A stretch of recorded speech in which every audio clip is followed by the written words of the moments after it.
My name is Emily Carter, and I never imagined that the person I trusted most in my family could try to end my life. I still remember that night as if it were yesterday. The sharp pain, the blood everywhere, and the deafening silence that followed. My parents claimed it was an accident, that my sister had only meant to scare me, but the surgeon's report told a story that no one in my family could deny. It was a murder attempt. I had spent my entire life believing our home was a place of safety, that my older sister Lauren was my protector in the chaos of growing up with two older brothers and a father who was always distracted by work. But in the span of a few terrifying moments, everything I thought I knew about family, love, and trust was shattered. Looking back now, I realized that the first warning signs had been there for years. Tiny cracks in the perfect image of our household that no one wanted to acknowledge. The night I almost died was the culmination of years of hidden rage, jealousy, and cruelty that had been simmering beneath the surface. I never expected my story to involve police reports, court hearings, or medical testimonies. It sounded like something out of a crime drama. But unfortunately, this was my life, and I was trapped in it. Before we jump back in, tell us where you're tuning in from, and if this story touches you, make sure you're subscribed because tomorrow I've saved something extra special for you. Growing up, Lauren and I were inseparable in the way only sisters can be. On the outside, we appeared like any typical American siblings, sharing clothes, teasing each other relentlessly, and teaming up against our brothers whenever possible. Our small town in Oregon was quiet, the kind of place where everyone knew each other, and secrets were nearly impossible to hide. But Lauren always had a darker side she hid behind her charm. She had a way of twisting small incidents into massive arguments, making our parents believe she was always the victim. I was naive, stubborn, and eager to please, so I often absorbed the blame silently, convincing myself that I was just sensitive or overreacting. It wasn't until later that I realized how calculated she had been, manipulating everyone around her to avoid accountability. Looking back now, I can see the subtle moments of aggression that I had brushed off as childhood fights. The slammed doors, the pointed words, the occasional shove that left me wondering if I'd done something wrong. I tried to tell myself that family fights happened everywhere, that love could coexist with anger. But deep down, a knot of unease always lingered in my stomach when Lauren was near. The day of the attack had begun like any ordinary Friday. I had just finished my shift at the local diner and was heading home to change for an evening study session.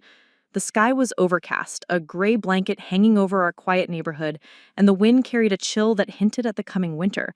When I walked through the front door, I could sense something was off.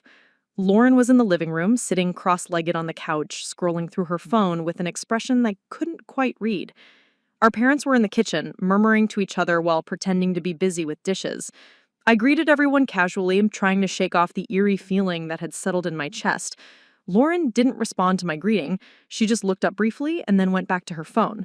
I shrugged it off, blaming the anxiety I always felt after a long workday. But little did I know that this would be the last moment I would feel even a shred of normalcy in my home. I went into my room to change, humming a tune to calm myself. That's when I heard the footsteps behind me, soft at first, then deliberate. Before I could turn around, Lauren was there, a pair of scissors glinting in her hand. I froze, unable to comprehend what was happening. "Emily? Stop moving," she said, her voice eerily calm. I remember trying to step back, to reason with her, but the panic had already taken over my body. My heart pounded so loudly I could barely hear anything else. Then came the pain, a searing, burning sensation in my side that made me collapse to the floor. The scissors had pierced my flesh, and I felt the warm, sticky blood spreading across my skin. I screamed, a raw, primal sound that filled the house, and in that moment, everything around me blurred into chaos. I saw my sister's eyes, wide and almost vacant, yet there was a strange satisfaction there too. Time seemed to stretch endlessly, and I could hear only my own ragged breaths, the metallic scent of blood, and the distant clatter of something hitting the floor. The aftermath was surreal. My parents rushed into the room, panic etched on their faces, though it felt like it was more for appearances than genuine horror. "It's okay, it's an accident," my mother shouted, pressing a hand to my wound as if that could somehow erase the reality of what had happened. Lauren stood by, her expression shifting between concern and defiance, as if she were rehearsing the role she had prepared for this moment. When the paramedics arrived, I barely managed to whisper what had happened, but the words felt meaningless. My parents kept repeating the same phrase over and over. "It's just an accident, Emily. Calm down." It was only later, when the surgeon's report came back, that the truth became undeniable. The scissors had been driven in with intent, the angle and depth of the wound clearly indicating a deliberate attack. Murder attempt. Those two words burned in my mind, a reality I could not escape, no matter how much my family tried to make me believe otherwise. That night, as I lay in the hospital bed, the reality of my situation sank in. I was in pain, terrified, and betrayed by the people who were supposed to protect me. I had been naive to think family was synonymous with safety, to believe that love could shield me from harm. And yet, despite the fear and betrayal, a small ember of determination ignited within me. I vowed that I would uncover the truth, that I would make sure my story was heard, and that I would no longer allow the people around me to dictate my reality. What I didn't know then was how difficult that journey would be. The lies, the denials, the subtle threats meant to silence me. But that first night in the sterile white hospital room, staring at the blood-stained sheets and the scar that would forever mark my side, I realized one thing. I had survived, and survival was the first step toward justice. After the attack, returning home felt impossible. The hospital had been a whirlwind of white coats, murmured diagnoses, and the sterile smell of antiseptic that clung to my skin long after I left. But as soon as the surgeons pronounced me stable and discharged me, I knew I had to go back to the house, the only place that could provide any sense of normalcy, and yet also the very site of betrayal. Driving through the familiar streets of our Oregon town, I felt a hollow dread settling in my chest. Every turn of the wheel, every corner of the neighborhood seemed like a reminder of the danger that had come from someone I called my sister. When I arrived, the house looked the same as always, tidy, quiet, almost sterile in its perfection. But I had learned to read between the lines of appearances. I knew better now. That calm, orderly home had been a stage for years of hidden cruelty, and the attack was only the most visible symptom. I was beginning to understand that this was not a one-time eruption, but the culmination of a toxic pattern no one else wanted to see. Living under the same roof as Lauren had always been an exercise in careful navigation. She had a way of turning ordinary moments into emotional minefields, and my parents, both loving but easily influenced, often failed to intervene when her anger or jealousy surfaced. From the earliest memories I could recall, I had been on the receiving end of her subtle manipulations. Toys would disappear when I was in trouble, whispers about my mistakes spread through the house, and my parents' focus would inevitably shift to Lauren, leaving me silently absorbing the tension.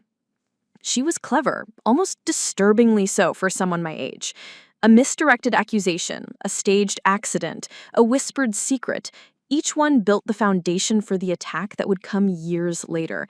I realized, only in hindsight, that her aggression had been escalating in quiet ways, slamming doors when I walked past, glaring when I spoke, making snide comments about my friends or choices.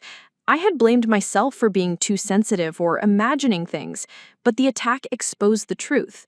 Lauren had been testing boundaries for years, learning exactly how far she could go before consequences arrived. And because my parents were reluctant to believe the worst, she had never faced any real accountability. Preparing and narrating this story took us a lot of time, so if you are enjoying it, subscribe to our channel. It means a lot to us. Now back to the story. Returning home, I tried to reclaim a sense of safety, but even the smallest tasks carried tension. Walking through the living room, I noticed the way my parents carefully avoided eye contact, as if pretending nothing had happened could erase the memory of blood and fear. Lauren, as expected, had reverted to her mask of innocence. She sat on the couch, scrolling on her phone, smiling at something on the screen, as if the previous night had been a figment of my imagination. I wanted to confront her, to scream, to demand the truth, but the weight of our family dynamics made me hesitate. Any accusation would be met with denial, deflection, or worse, blame placed back on me. The subtle control she had over our household was staggering. Her ability to manipulate perception, twist events, and make herself appear blameless was something I had underestimated for too long. That day, I realized that surviving the physical attack was only the first step.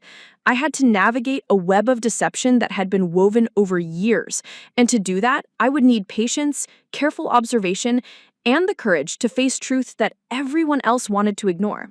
In the days that followed, I began to piece together the hidden problem. Lauren's behavior was not random. It was strategic. She had been cultivating influence within our family for years, testing limits and ensuring that when the moment came, she could act without facing immediate consequences.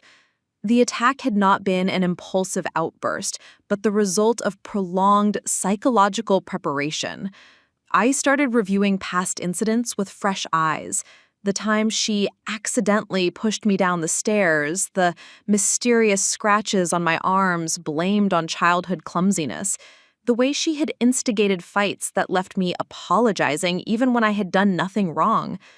Each memory was a thread, and when woven together, they formed a disturbing pattern. Lauren had been preparing for a moment of extreme violence, and our parents' habitual denial had given her the space to act. Understanding this was painful. It meant acknowledging that the family I had believed in, the parents who had always reassured me that love would protect me, had unknowingly enabled her. It was a bitter pill, but it also clarified the stakes.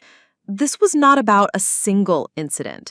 This was about an ongoing, dangerous environment that could escalate if left unchecked. I tried to talk to my parents, carefully choosing words that might bypass their automatic defensiveness. I recounted small incidents, highlighted patterns, and shared my fears.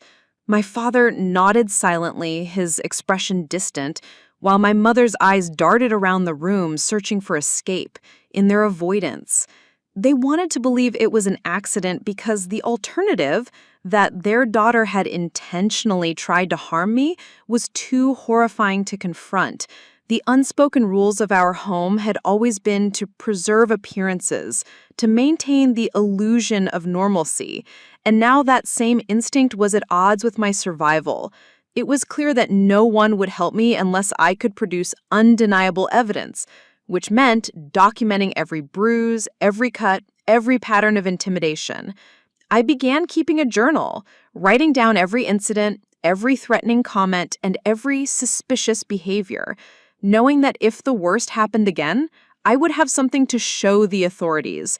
That journal became my lifeline, a record of truth in a household built on lies. By the end of that week, I had begun noticing subtle changes in Lauren's behavior.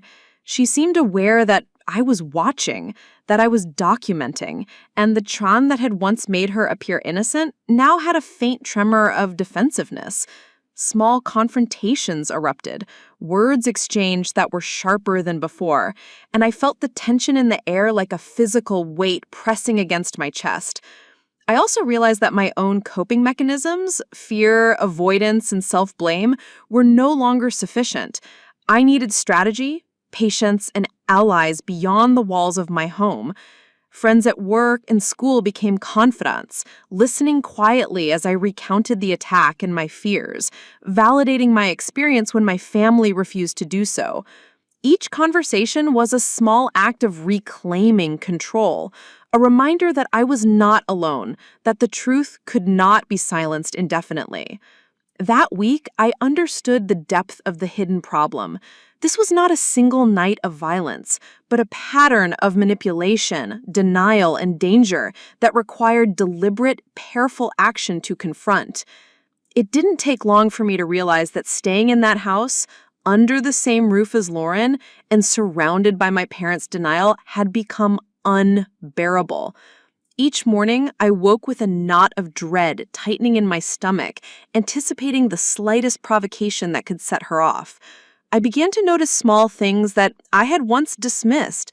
The way she would stand behind me while I cooked, silently observing, or how she'd suddenly appear in my room under the pretense of conversation, her gaze unsettling and calculating. The realization hit me slowly, like cold water in the middle of the night. This environment was not just uncomfortable, it was dangerous. And the most terrifying part was understanding that my parents, though well-meaning, could not or would not see the threat for what it was.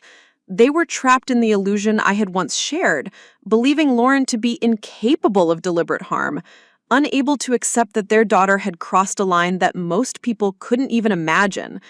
I started to feel a sense of isolation I had never known before, cut off from the people who were supposed to be my protectors, living in a house where fear had replaced trust. The breaking point came one evening when I returned from a late shift at the diner. The living room was dark, and a single lamp cast long shadows across the floor. I felt my stomach tighten immediately. Lauren was there, seated on the couch, as always, but this time she wasn't scrolling on her phone. Instead, she was staring at me, her expression unreadable, almost eerily calm. I froze in the doorway, sensing something in the air I couldn't yet define. As I stepped closer, she spoke, her voice low and almost hypnotic. "You've been writing things down, haven't you?" My heart sunk. How could she know? I hadn't shared my journal with anyone. The casual tone she used was worse than a scream.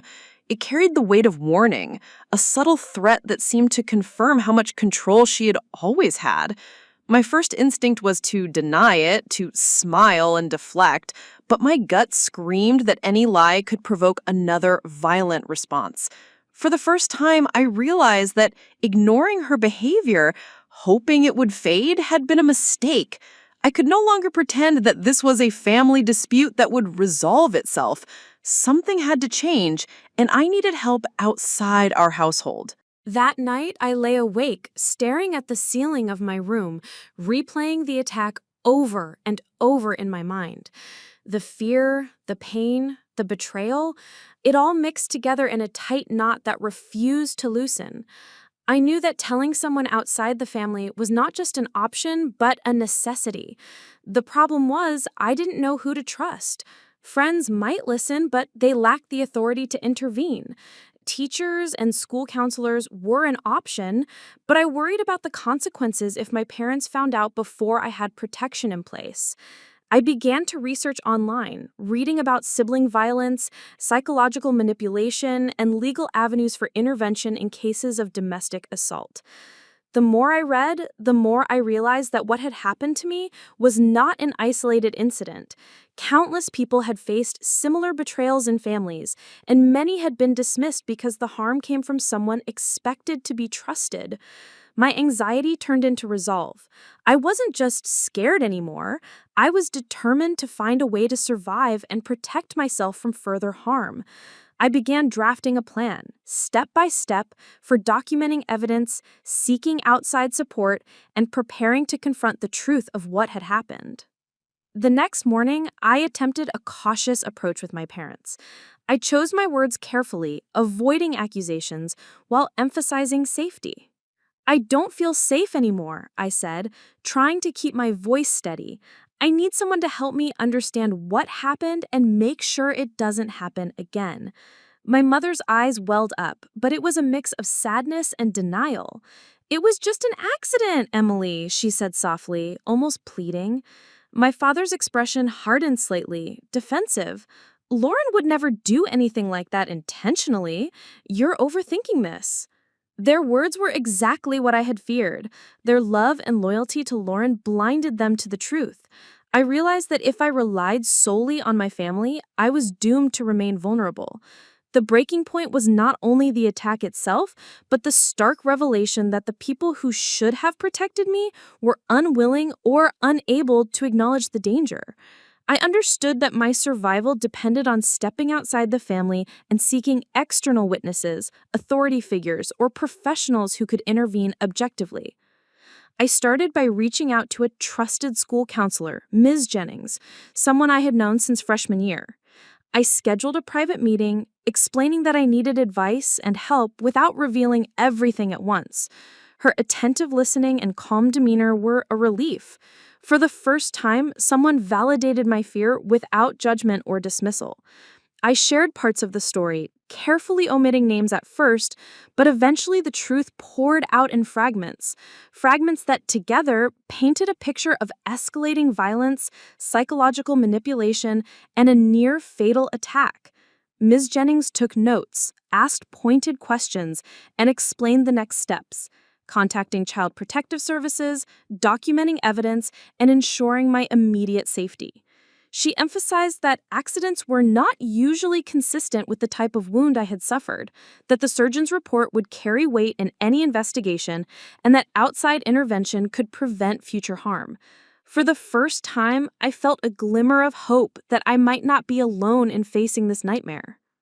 Armed with guidance and a growing determination, I returned home with a renewed sense of purpose. I knew that confrontation with Lauren could escalate dangerously if she sensed my intentions, so I maintained outward calm, masking my internal strategy. I began recording incidents, keeping meticulous notes, and gathering everything that could serve as evidence. Photographs of bruises, screenshots of threatening messages, and my journal documenting patterns of aggression. Each entry became a small act of empowerment, a way to reclaim control over a household that had long held me hostage emotionally. That week, as I walked the familiar hallways of my house, I felt both fear and resolve intertwining. The environment that had once been suffocating now became a calculated chessboard. Every interaction was a move, every careful observation a step toward protection and truth. I realized that I had crossed a point of no return. I could no longer rely on my family's judgment. I had to act, and act decisively before the next attack became unavoidable. The moment I realized that seeking help was no longer optional, I also realized that I needed someone who could see the situation objectively, someone outside the tangled web of family loyalty and denial. That's when Ms. Jennings, my school counselor, suggested bringing in professionals who could assess the danger and act without bias. I was nervous at first, afraid that involving the authorities would tear my family apart or provoke Lauren into another act of violence. But the more I thought about it, the clearer it became that if no one outside the house intervened, there might not be a next day for me to even contemplate consequences. I followed her advice and arranged a meeting with a social worker, someone trained to investigate domestic situations without immediately taking sides. I felt a strange mixture of fear and relief as I recounted the attack and the series of warning signs that had led up to it. I left out nothing: the subtle threats, the calculated behavior, the way my parents' denial had enabled the escalation. I knew that only by presenting a full picture could the seriousness of the situation be understood.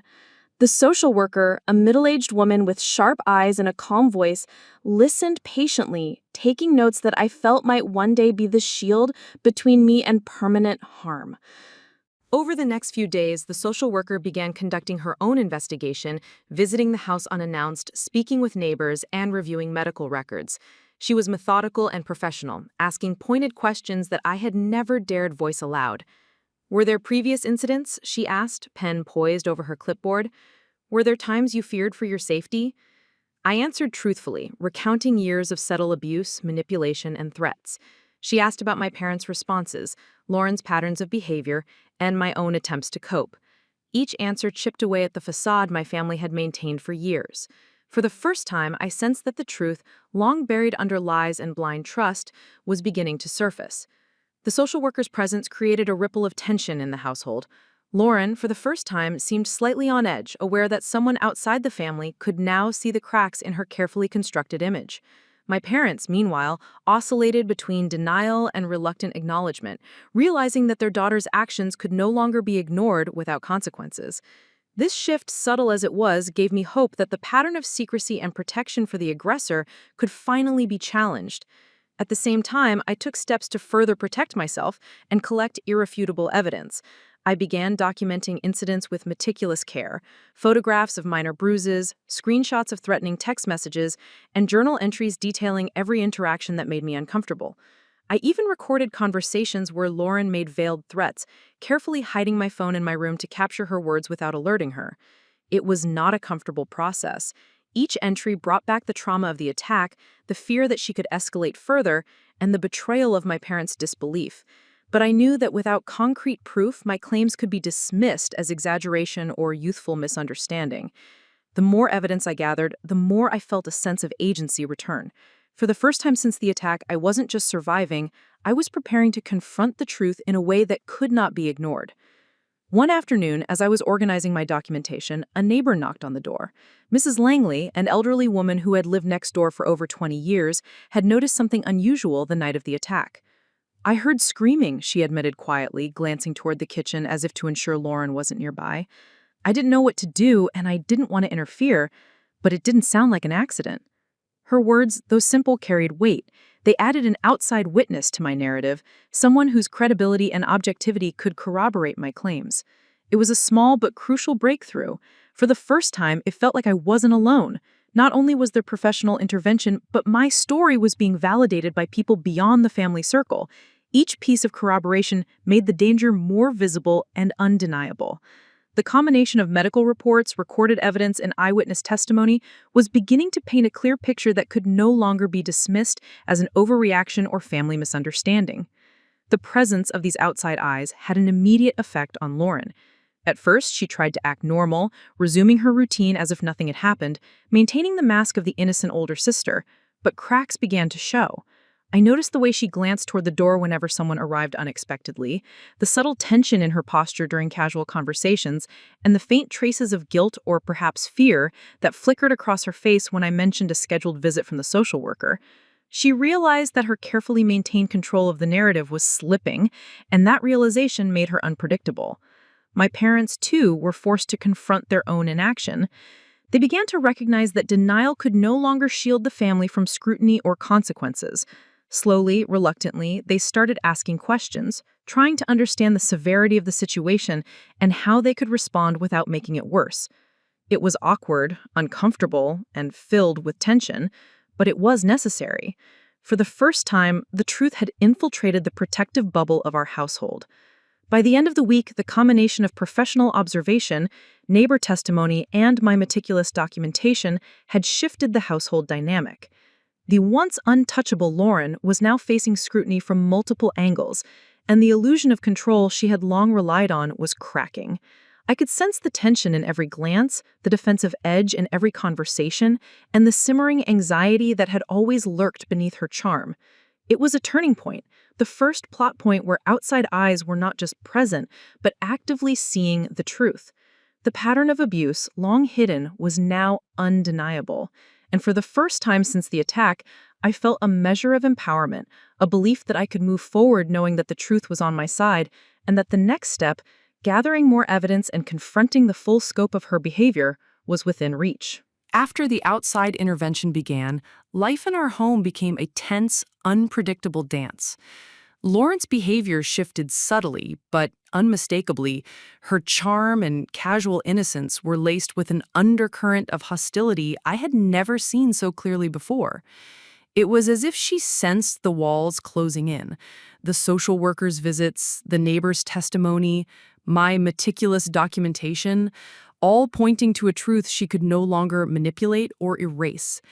Every interaction with her carried a heightened sense of danger. She would lurk near the kitchen when I cooked, her gaze sharp, measuring, calculating. She no longer smiled as easily at family gatherings or in the presence of authority figures. Instead, her posture stiffened and her eyes darted constantly, as if looking for a way to regain control. The tension in the house grew thicker with each day, a silent reminder that I had stirred forces that my sister could not fully command. I began to realize that uncovering the truth was not only about protecting myself, but also about preparing for an inevitable confrontation. Every choice I made had consequences, and the stakes were higher than I had ever imagined. My parents, though finally beginning to acknowledge the severity of the situation, were caught between their loyalty to Lauren and their responsibility to protect me. Their attempts to mediate often felt superficial, almost performative. as if they were trying to maintain a fragile sense of family harmony while standing on a minefield. Conversations that once felt safe were now laced with tension and unspoken accusations. "We just want everyone to be calm," my mother would say, glancing at Lauren with a careful watchfulness, while my father attempted to keep his voice steady, balancing between authority and diplomacy. I understood their perspective. It was frightening to confront the possibility that your own child could intentionally harm a sibling, yet their hesitancy frustrated me. I needed clear boundaries, definitive action, and acknowledgement that my safety was non-negotiable. I realized that while outside intervention was critical, I also had to maintain vigilance at home, carefully observing every movement, every word, and every glance from Lauren. The rising opposition was not just external, it was embedded in the very people who had raised us. The social worker continued her visits, often arriving unannounced, creating a layer of accountability that had been absent for years. She would ask detailed questions, sometimes subtle, sometimes blunt, probing for inconsistencies in stories, examining the dynamics that had allowed the attack to occur. She also guided me in how to respond without escalating conflicts at home. "Document everything, Emily. Patterns matter more than single events," she instructed, emphasizing that the accumulation of evidence would be crucial if legal or protective action became necessary. Following her guidance, I began recording every incident of intimidation, every veiled threat, and every subtle act of aggression, no matter how small. Even Lauren's seemingly innocent questions or comments were noted, because each one contributed to a larger pattern of psychological manipulation and control. In doing so, I started to see a shift in my own mindset. Fear was no longer paralyzing me. Instead, it became a tool, an alert system that helped me navigate each day with calculated caution, anticipating the moments when Lauren might escalate, and preparing myself to respond safely. One evening, the tension reached a new peak. Lauren had been unusually quiet all day, almost as if she were brooding. I was in the living room, updating my journal and organizing evidence, when she suddenly entered without warning. Her eyes were narrowed, and she had that precise, controlled smile that I had learned to fear. "Why are you always writing about me?" she demanded, her voice deceptively calm. "Are you planning to tell someone else?" I met her gaze without flinching, the years of preparation and documentation giving me a small but powerful confidence. "I'm keeping track of my safety," I said evenly. "I need to know the truth about what's been happening." Her expression faltered for a moment, a microsecond of hesitation that revealed her awareness of the consequences she could no longer manipulate or erase. But that moment passed, replaced by a colder, sharper edge. She leaned in slightly, and I felt the weight of a threat I could neither ignore nor fully confront. It was the first clear signal that the rising opposition was now tangible, immediate, and potentially dangerous. In the days that followed, the atmosphere in the house grew increasingly strained. Lauren began testing boundaries more aggressively, probing to see how much she could intimidate me without triggering intervention. She would slam doors when she passed, make sharp comments under her breath, and position herself near exits in ways that made me uneasy. At the same time, my parents' attempts to mediate felt increasingly inadequate. I could sense their discomfort. They wanted to believe in family unity, yet they were now faced with undeniable evidence that their daughter's behavior had crossed a line. They oscillated between appeasing Lauren and acknowledging my fears, creating a delicate but unstable balance that could collapse at any moment. The tension in the house became palpable, a low hum of anxiety that filled every room. I realized that the first pinch point of the story had arrived. The opposition was rising, the danger was immediate, and my choices would determine whether the situation escalated or could be managed safely. To maintain control and protect myself, I began implementing strategies to mitigate risk. I kept my phone with me at all times, recorded conversations discreetly, and mapped out escape routes in the house in case Lauren attempted another attack. I also relied heavily on my social worker and a few trusted friends, sharing updates and seeking advice whenever tensions escalated. Each precaution was a reminder that survival required constant vigilance, that rising opposition could manifest in ways I might not anticipate, and that every interaction with Lauren had the potential to be a test of courage and composure. The emotional toll was heavy. Fear and anxiety became constant companions, and even mundane tasks felt fraught with danger. Yet, amidst the strain, I began to notice a subtle empowerment forming within me. The more I documented, observed, and prepared, the more control I reclaimed over my environment. Rising opposition was no longer merely a threat. It was a challenge I was learning to navigate with precision and awareness, preparing me for the moment when undeniable proof would force the truth into the light.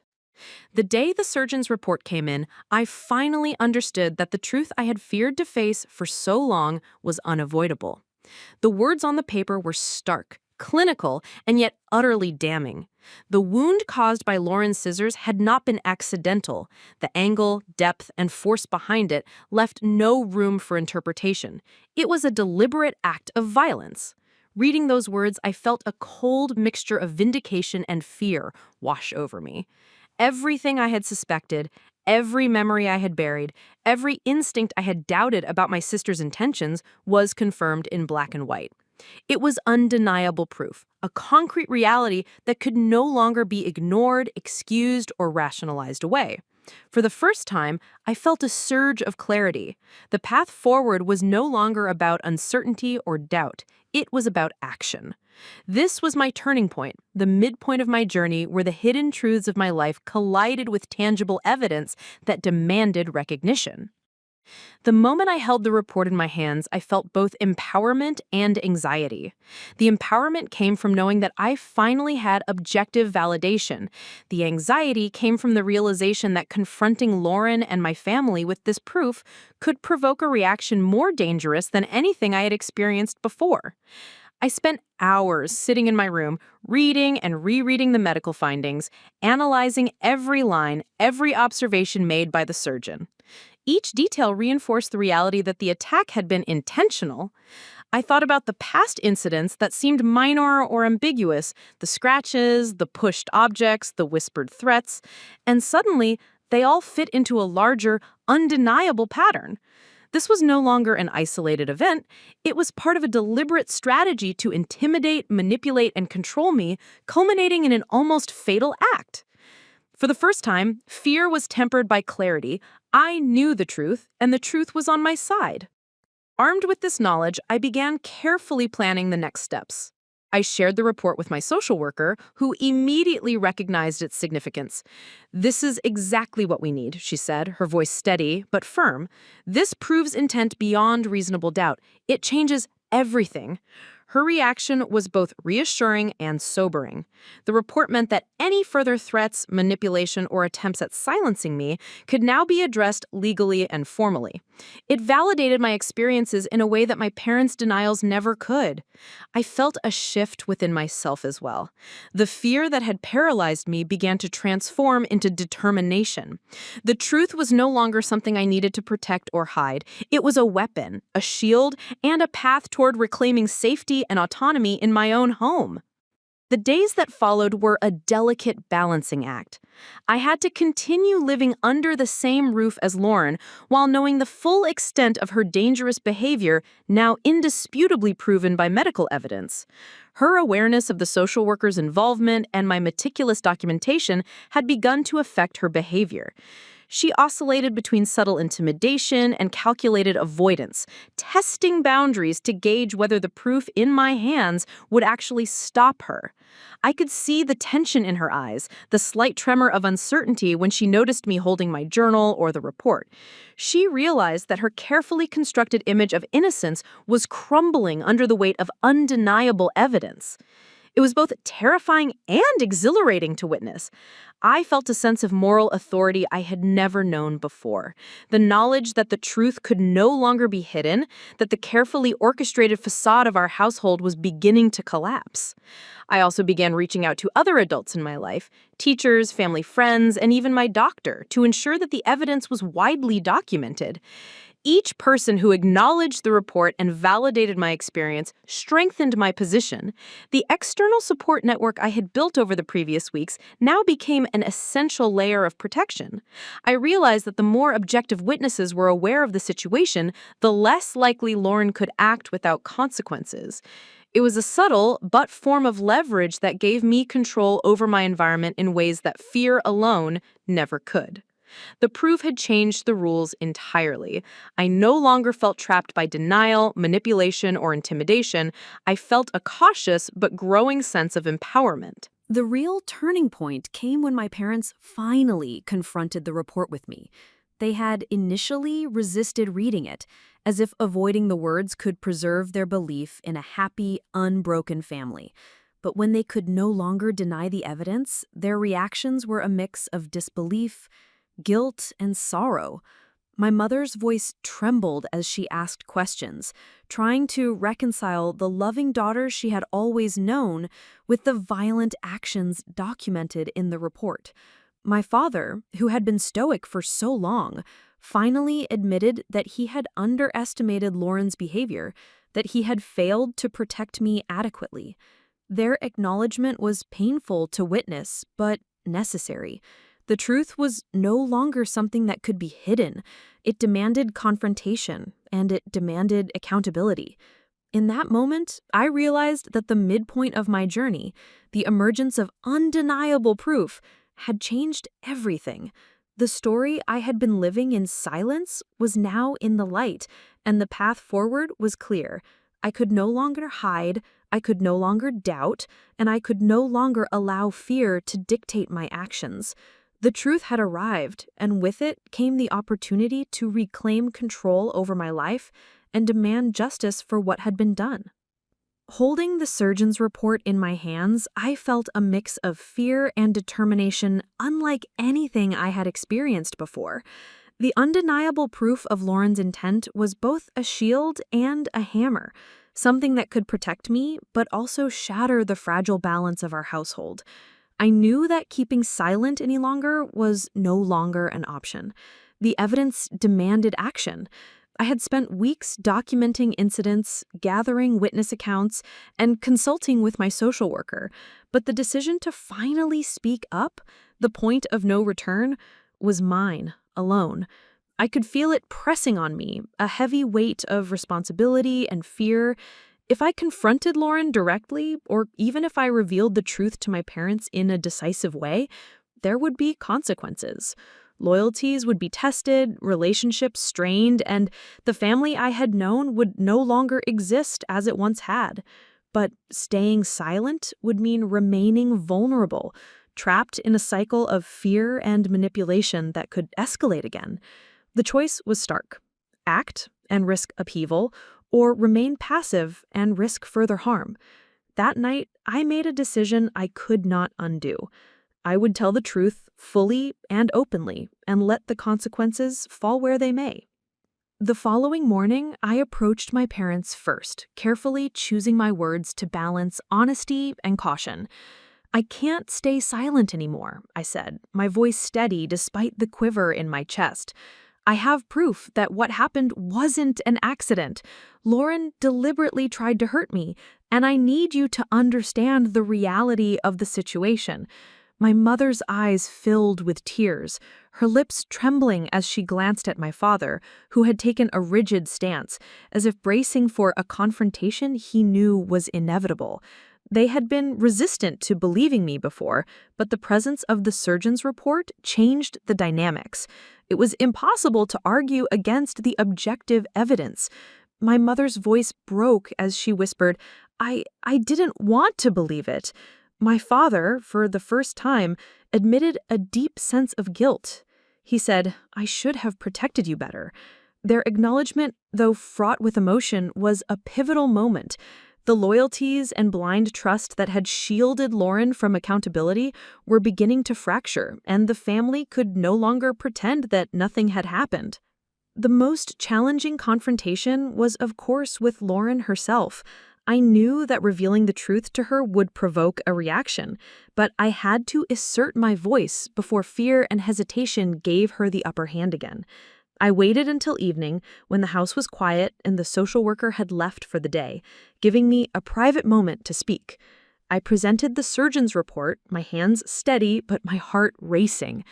"This is what your actions did," I said calmly, placing the paper on the table. "It was deliberate. The attack wasn't an accident. I won't stay silent anymore." Lauren froze, her carefully maintained composure faltering as she stared at the document. I saw the flash of realization in her eyes, the awareness that the truth could no longer be twisted or hidden, that her control over perception had evaporated. For a moment, she said nothing, just stared, and the silence was almost unbearable. Then her face contorted with anger, her voice rising sharply as she demanded, "You're lying. This is just another way to make me look bad." But the presence of objective evidence, corroborated by professionals and witnesses, made her words hollow. I had crossed the point of no return. I would no longer protect her illusions or allow her manipulations to dictate my actions. The aftermath of speaking the truth was immediate and intense. Lauren's mask of innocence crumbled entirely, replaced with a volatility that was difficult to contain. She tested boundaries in more direct ways, shouting, slamming doors, and attempting intimidation tactics that had previously gone unnoticed. But I was no longer paralyzed by fear. I had the surgeon's report, documented incidents, and outside support to back me up. Each act of aggression she displayed only further validated my decision to speak up. My parents, too, were forced to confront their own complicity, recognizing that years of denial and avoidance had allowed a dangerous escalation to occur. They began taking steps to establish boundaries, such as separating sleeping arrangements and limited unsupervised interactions, though the process was awkward and filled with tension. It was painful to see the family dynamic fracture, but I also understood that this disruption was necessary for my safety and for the eventual acknowledgement of truth. In the days that followed, I sought additional support. I met with my social worker to discuss safety plans and legal avenues, consulted with a therapist to process the emotional trauma, and kept in close contact with trusted friends who could provide both emotional and practical assistance. Each conversation reinforced the reality that my choice to speak had shifted the balance. The secret that had allowed Lauren's behavior to go unchecked for years was now exposed. And while the confrontation created immediate tension, it also paved the way for validation, accountability, and protection. Speaking the truth was no longer a gamble. It was a necessary act of survival and moral clarity. I began to feel a strange sense of empowerment, a realization that reclaiming my voice was not just about personal safety. It was about asserting the undeniable reality of my experience and refusing to allow fear to dictate my life. By the end of the week, the household had changed irreversibly. The truth was now visible to everyone, no longer buried beneath denial or charm. Lauren's behavior remained volatile, but the presence of documentation, professionals, and external witnesses created a form of accountability she could not ignore. My parents' attitudes shifted as well. They were no longer solely loyal to their daughter's image, but were learning to prioritize my safety and the integrity of the household. I had crossed the critical point of no return, fully committing to exposing the truth, and in doing so had ignited the next stage of the journey: mounting pressure, confrontation, and the inevitable struggle between deception and reality. The choice to speak, difficult as it was, became the catalyst for change, a turning point that would force every member of my family to confront the consequences of past actions and redefine the boundaries of trust, responsibility, and protection. After I made the decision to speak the truth and presented the surgeon's report to my parents and to Lauren herself, the atmosphere in the house changed immediately, but not in ways that brought relief. If anything, the tension became heavier, charged with the threat of confrontation and the unmasking of long-hidden hostility. Lauren's demeanor shifted again, this time moving from calculated avoidance to direct aggression. I could feel it in the way she entered rooms with measured steps, eyes fixed on me like a predator circling its prey. The mounting pressure was palpable. Every glance, every movement carried the weight of threat. She began testing boundaries more brazenly, shoving objects slightly in my path, slamming doors behind her, and whispering cutting remarks under the guise of casual conversation. Her attempts to intimidate were no longer subtle. They were deliberate and relentless. The household had become a minefield of emotional and psychological warfare, and the slightest misstep on my part could provoke a dangerous escalation. I had crossed into a new phase where survival depended not just on documenting and planning, but on navigating direct conflict with a person who had proven capable of intentional violence.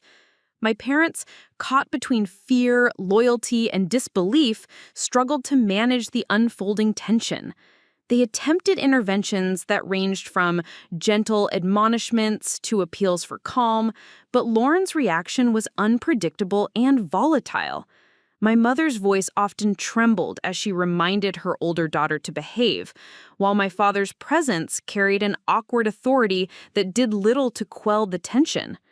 I observed their attempts with a mixture of empathy and frustration, recognizing that they were trying to mediate without fully understanding the psychological and physical danger I faced. Their mediation felt insufficient, a fragile buffer that could be destroyed by the slightest provocation. I realized I had to take responsibility for my own safety in a more active way, reinforcing boundaries and asserting control, while waiting for the social worker's guidance or any formal intervention that would truly protect me. The mounting pressure from all sides became a daily reality, a constant presence that demanded both vigilance and strategic thinking. One evening, the confrontation reached a particularly intense moment. I was sitting at the kitchen table, updating my journal and reviewing my documented incidents, when Lauren stormed in, her expression dark, her movements sharp and unpredictable. She slammed her hands on the table, making my pen jump from my fingers. "You think you can turn everyone against me?" she hissed, her voice trembling with a mixture of anger and fear. "This isn't over." Her eyes, wide and wild, were a clear reflection of the internal chaos she was experiencing as her control over the family narrative slipped further. I met her gaze calmly, aware that showing fear would only escalate the confrontation. "I'm not trying to turn anyone against you," I said evenly. "I'm stating the truth. You attacked me, and it wasn't an accident. That is reality, and it can't be ignored." For a moment, she recoiled slightly, the weight of undeniable proof pressing down on her. But then the aggression returned sharper and more volatile, as if realizing that her ability to manipulate perception had been permanently compromised. This was the essence of mounting pressure, the collision of undeniable truth with persistent, escalating resistance. The days that followed were filled with continuous psychological conflict. Lauren's attempts to intimidate became more sophisticated, sometimes subtle and sometimes overt. She would corner me in hallways, position herself strategically in shared spaces, and employ verbal tactics designed to unsettle me. The emotional intensity was exhausting. My body felt constantly tense, my mind hyper-aware of every potential threat. Yet amidst this barrage, I noticed a change within myself. The fear that had once paralyzed me was being replaced by an assertiveness born of necessity. I responded calmly, refusing to be drawn into panic, carefully asserting boundaries while documenting each incident meticulously. The presence of outside witnesses, the social worker, neighbors, and friends who were aware of the situation served as an invisible shield, reinforcing the knowledge that Lauren's actions could not be hidden or ignored. Each aggressive act she committed only strengthened my resolve to see the process through, to demand accountability, and to maintain control over my safety. Simultaneously, my parents were forced to confront the full implications of what had happened. They could no longer ignore the evidence, the mounting pressure, or the behavior of their daughter. Their attempts to intervene were clumsy and fraught with tension, but they also reflected a gradual acknowledgement of the danger I faced. Conversations that once revolved around preserving family harmony were replaced with strategic discussions about boundaries, safety plans, and the potential involvement of authorities. I observed their learning curve closely, understanding that their support, though inconsistent, was evolving in response to the undeniable proof and Lauren's escalating behavior. The household dynamic was tense, fractured, and unpredictable, yet each day of confrontation and mounting pressure was chipping away at the long-standing patterns of secrecy, manipulation, and denial. By the end of the week, the situation had reached a precarious balance. Lauren remained unpredictable and potentially dangerous. My parents were reluctantly enforcing new boundaries, and I had developed both strategic and emotional resilience. The second pinch point of the story, the mounting pressure, was fully in place. Undeniable truth had collided with escalating conflict, forcing each family member to confront realities they had long avoided. I was no longer simply reacting. I was actively navigating the tension, documenting evidence, and maintaining my safety while preparing for the inevitable public or formal confrontation that would follow. The stakes were higher than ever, the emotional strain intense, but the truth was finally forcing change. The stage was set for the darkest point of the journey, where the consequences of speaking out would fully manifest and the ultimate test of courage and resilience would arrive. The days after the mounting pressure reached its peak were some of the darkest I had ever experienced, a period where fear, isolation, and exhaustion converged into a crushing weight.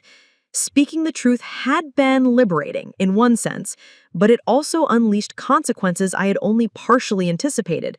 Lauren's aggression escalated, no longer limited to verbal intimidation or subtle psychological manipulation. Objects were thrown across rooms during arguments, doors were slammed with such force that windows rattled, and small but intentional acts of sabotage appeared, like tampering with my personal belongings or hiding my journal. I quickly realized that speaking the truth did not guarantee safety. It only ensured that reality could no longer be ignored. The sense of betrayal I had once felt toward my parents intensified as I saw their continued attempts to mediate or minimize their actions. Their love for Lauren, though understandable, often left me feeling exposed, like the target of a storm they were unwilling to face fully on my behalf. The emotional and physical toll of living under such constant threat was immense, and every day I felt myself teetering on the edge of despair, questioning whether the decision to confront the truth had been worth the chaos it unleashed. Isolation became another formidable challenge during this period. Friends and extended family, though sympathetic, often struggled to comprehend the intensity of the situation or to offer practical support. Many avoided direct involvement, offering platitudes rather than concrete assistance, which left me feeling increasingly alone. I had to rely almost entirely on the social worker and the carefully documented evidence I had collected, creating a fragile lifeline that connected me to external support while I navigated the turbulent environment at home. Even small tasks like moving through the house or attending school felt charged with anxiety, as I never knew when Lauren's aggression might escalate further. Fear became a constant companion, a shadow that followed me from room to room, reminding me that the consequences of speaking the truth were real, immediate, and potentially dangerous. It was during these moments of isolation that I began to truly understand the psychological impact of living under sustained threat. Sleep became restless, my appetite diminished, and every minor noise triggered heightened alertness. The home, once a place of supposed safety, had become a battlefield where vigilance was essential to survival. The emotional consequences were equally intense. Anger, frustration, and grief coexisted in a confusing mix, often surfacing in moments I could not fully control. I found myself ruminating over past incidents, replaying the moments of attack and manipulation, questioning why it had taken so long for anyone, including my parents, to recognize the severity of the danger I faced. Guilt surfaced as well, the kind that comes from surviving a situation while knowing that confrontation could exacerbate tensions or provoke retaliation. I struggled with conflicting feelings of empathy for my parents, who were trying to reconcile their love for both children, and anger at their inability to fully protect me when I had been in immediate danger. Each day was a mental exercise in restraint, forcing me to remain calm, articulate, and strategic even as my body and emotions screamed for release. The consequences of speaking out were not abstract. They were immediate, measurable, and deeply personal. Physically, the stress manifested in ways I could not ignore. My heart raced frequently, my muscles tensed constantly, and minor illnesses lingered longer than usual as my body attempted to cope with the sustained pressure. The fear of another attack, combined with the constant monitoring of Lauren's movements, made even simple household routines a source of anxiety. I created safety protocols, including planning escape routes, carrying my phone at all times, and maintaining a clear line of communication with the social worker and trusted friends. These precautions, though necessary, were a constant reminder that the consequences of truth-telling were not only emotional but tangible. Each day felt like a test of endurance, as I balanced the need to assert the reality of the situation with the practical necessity of keeping myself unharmed. The psychological strain was compounded by the unpredictable volatility of Lauren's behavior, which often shifted suddenly from cold calculation to explosive aggression, creating an environment in which certainty was a rare and fleeting commodity. Despite these hardships, there were small glimmers of validation that provided necessary support. Teachers and school counselors who had been informed of the situation offered discreet guidance, checking in on my emotional state and ensuring that my safety was considered in school-related contexts. The social worker's ongoing oversight reinforced the fact that the evidence I had gathered, witness accounts, documentation, and the surgeon's report, was not only credible but actionable. These validations served as reminders that my experiences were real, my fear justified, and my decision to speak out, though costly, had created a foundation upon which change could be built. Yet, even with external affirmation, the internal struggle remained intense. Each encounter with Lauren felt like navigating a minefield where one misstep could provoke retaliation and undo the progress I had fought so hard to establish. By the end of this dark period, I understood that speaking the truth had fundamentally changed the landscape of my life. The isolation, fear, and emotional turmoil were steep prices, but they were necessary steps toward eventual safety and justice. I had confronted the worst manifestations of familial denial and aggression, and in doing so, I had strengthened my own resilience and capacity for strategic action. The consequences of truth-telling were severe, but they illuminated a path forward, a path that required courage, patience, and unwavering commitment to my own safety and well-being. The dark night of the soul, as harrowing as it was, had forced me to face not only the external threat posed by Lauren, but also the internal struggle to reconcile fear, anger, and hope. It was a crucible, a period of extreme challenge that would ultimately prepare me for the final push toward resolution, confrontation, and eventual vindication. The day of the formal confrontation arrived like a storm I had been bracing for my entire life, a culmination of months of fear, observation, and documentation. I remember waking that morning with a mixture of apprehension and resolve, my hands trembling slightly as I packed my notes, copies of the surgeon's report, and a detailed timeline of events into a folder that felt heavier than its weight. Today, everything would be laid bare. No evasion, no charm, no manipulation could hide the truth any longer. I arrived at the community center for the mediation session, where both family members and professionals would be present, and immediately felt the pressure tighten around me. Lauren was there, sitting stiffly across the room, her eyes darting to my folder, recognition flickering with something like fear or perhaps calculation. My parents sat beside her, glancing at me nervously, torn between protective instincts and acknowledgement of the facts I was bringing to light. The air was thick with tension. Every breath, every glance felt amplified, as if the entire room was holding its collective breath in anticipation of the confrontation. When the mediator called the session to order, I felt a surge of clarity. I realized that this was not just about recounting events. It was about presenting undeniable evidence, asserting the reality of my experience, and demanding accountability in a setting where witnesses and authority figures could validate the truth. I began by summarizing the events leading up to the incident with Lauren, carefully explaining the context of prior threats, manipulations, and subtle acts of aggression that had escalated over time. My voice, initially wavering, grew steadier with each detail, buoyed by months of preparation and the certainty of documented evidence. I laid out the timeline, highlighting patterns of intimidation and control, and then presented the surgeon's report, pointing out the deliberate nature of the attack. The room went silent as the mediator read key excerpts aloud, and I felt a surge of relief mixed with apprehension. The truth was finally being acknowledged in a formal, verifiable manner. Lauren's reaction was immediate and volatile. She shifted in her chair, her face reddening with anger, her hands trembling slightly as she tried to maintain composure.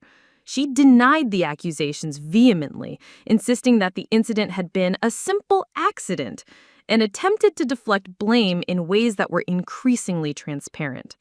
The more she spoke, the more the evidence in front of her undermined her words. I watched as the truth, once invisible and doubted, began to strip away her carefully cultivated facade. My parents, too, were forced to confront the reality of what had happened. They could no longer rely on denial or assumptions of innocence. They had to grapple with the objective proof of Lauren's intent, and their expressions reflected the heavy burden of acknowledgement. I felt a strange mix of empathy and vindication as I observed them processing the facts, recognizing that the confrontation was painful for everyone, yet necessary. Throughout the session, I maintained a calm and measured presence, refusing to be drawn into arguments or emotional outbursts. This was not just about proving Lauren's guilt. It was about asserting my right to safety and validation. I presented my documented incidents with clear, concise explanations, highlighting patterns that demonstrated intent and escalation. Witnesses I had consulted, friends, neighbors, and the social worker, provided corroborating accounts, reinforcing the credibility of my claims. Each testimony, each piece of evidence chipped away at the defenses Lauren had relied on for years. The cumulative effect was undeniable. The truth, once suppressed and obscured, was now laid bare for all to see.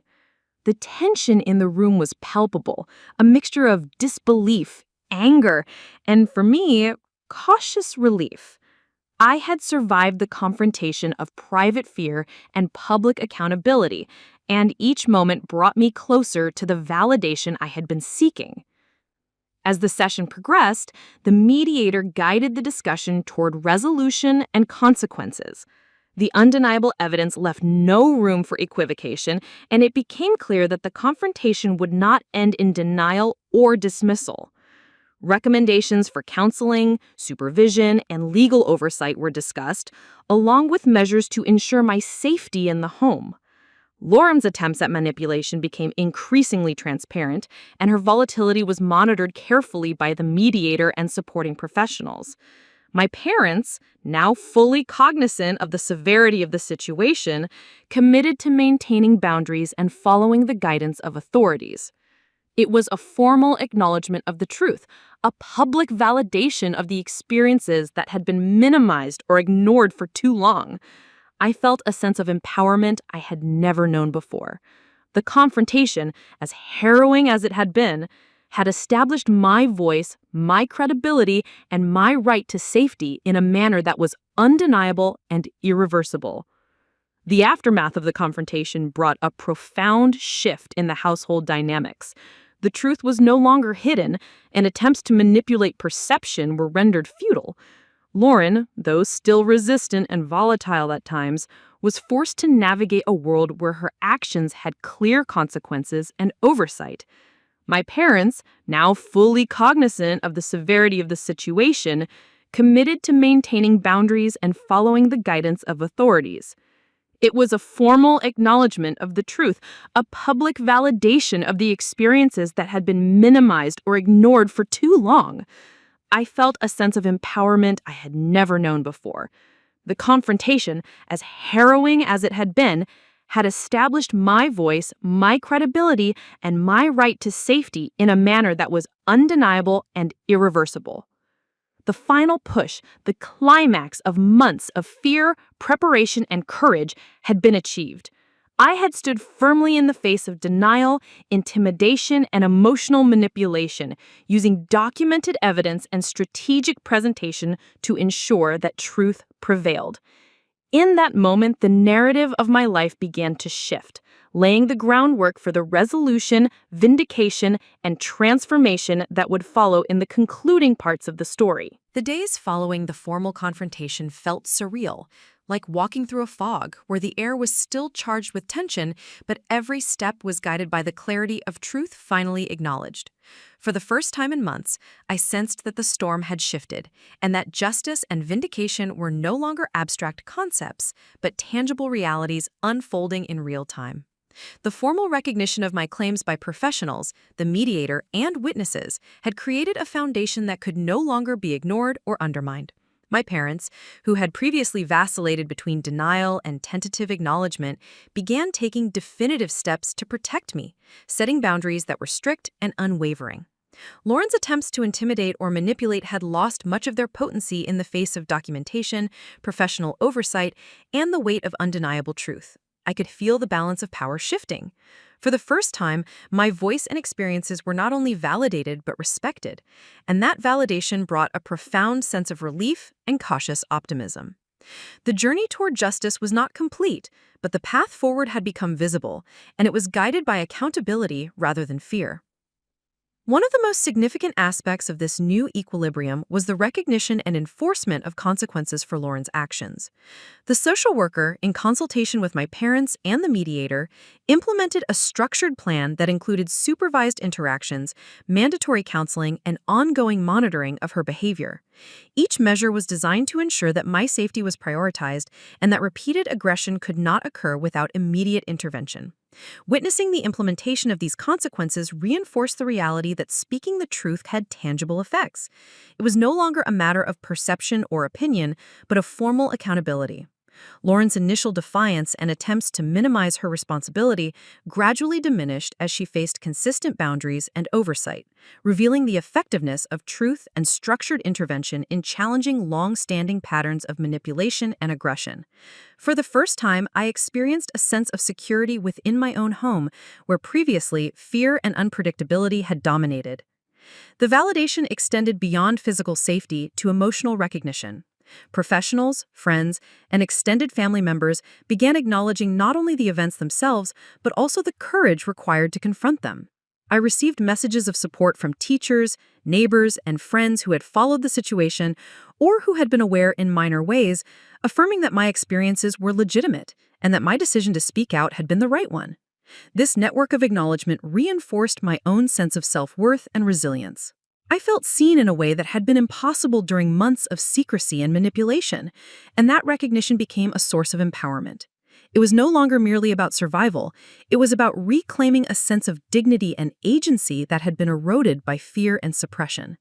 The validation of my courage, combined with the enforcement of tangible consequences for wrongdoing, solidified the notion that truth, when presented carefully and persistently, could prevail over lies and intimidation. My parents, too, were transformed by the process, shifting from passive complicity to active guardianship. They became more attentive to the nuances of our household dynamics, more assertive in enforcing boundaries, and more consistent in supporting my emotional and physical safety. Witnessing this change was both gratifying and complex.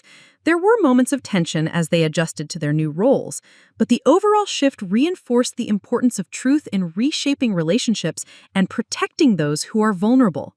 For the first time, I felt that my voice had catalyzed meaningful change not only in my own life, but in the lives of those around me, prompting accountability, reflection, and a reassessment of long-standing patterns that had enabled harm to continue unchecked. The realization that my courage had influenced the environment around me, transforming fear into vigilance, was both empowering and humbling. As weeks turned into months, the atmosphere in the household stabilized. Lauren continued to receive counseling and remained under structured supervision, while I was able to navigate daily life with a sense of security that had previously been unattainable.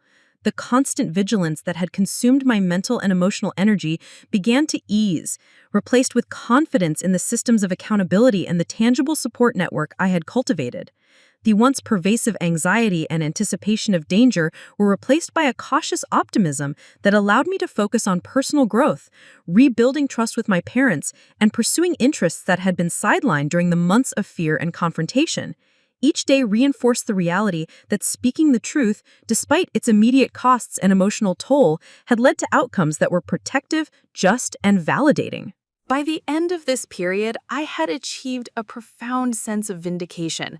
The truth had prevailed over lies, denial, and manipulation, and those who had attempted to undermine it were confronted with objective reality and consistent consequences.